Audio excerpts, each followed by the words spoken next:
বলা হয় ইসরায়েলের জন্ম মূলত বেলফোর ঘোষণা থেকে।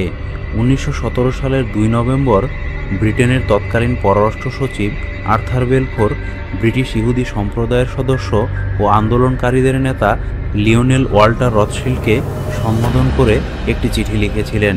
চিঠিটি ছিল মাত্র 67 শব্দের। এই চিঠিতে ইহুদি জনগোষ্ঠীর জন্যে ফিলিস্তিনে আবাস প্রতিষ্ঠা এবং এর অর্জন সহজতর করার বিষয়ে ব্রিটিশ সরকারের প্রতিশ্রুতির কথা বলা হয়। চিঠিটি বেলফোর ঘোষণা নামে পরিচিত, অর্থাৎ একটি ইউরোপীয় শক্তি ইহুদিবাদী আন্দোলনকে এমন একটি দেশের প্রতিশ্রুতি দিয়েছিল যেখানে ফিলিস্তিনি আরবরা সংখ্যায় 90%-এরও বেশি ছিল। 1923 সালে এই ইস্যুতে একটি ব্রিটিশ ম্যান্ডেট তৈরি করা হয়েছিল, যা 1948 সাল পর্যন্ত স্থায়ী হয়।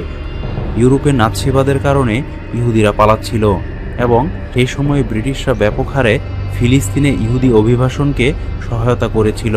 এদিকে ফিলিস্তিনিরা তাদের দেশে ইহুদি বসতি স্থাপনকারীদের বিষয়ে উদ্বিগ্ন হয়ে পড়ছিল। 1936 সালে তারা আরব ন্যাশনাল কমিটি গঠন করে।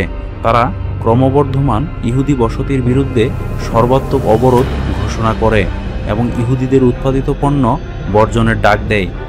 তবে ব্রিটিশ উপনিবেশিক শাসকরা সব উপায়ে ইহুদি বসতি স্থাপনকারীদের প্রতি সহায়তার হাত বাড়িয়ে দেয়। ইহুদিদের প্যারামিলিটারি বাহিনী গঠনেও সহায়তা করে ব্রিটেন। 1937 থেকে 1939 সাল নাগাদ 3 বছরে আরবদের সঙ্গে ইহুদি সশস্ত্র যোদ্ধাদের লড়াইয়ে অন্তত 5,000 ফিলিস্তিনি মারা যায়, 15 থেকে 20,000 ফিলিস্তিনি আহত এবং 5,500 মানুষ বন্দী হয়। 1947 সাল নাগাদ ইহুদিরা ফিলিস্তিনের 6% দখল করে নেয়। তাদের মোট জনসংখ্যা দাঁড়ায় ফিলিস্তিনের 33%। তখনও 67% আরব জনগোষ্ঠী ছিল দেশটির 94% জমির মালিক।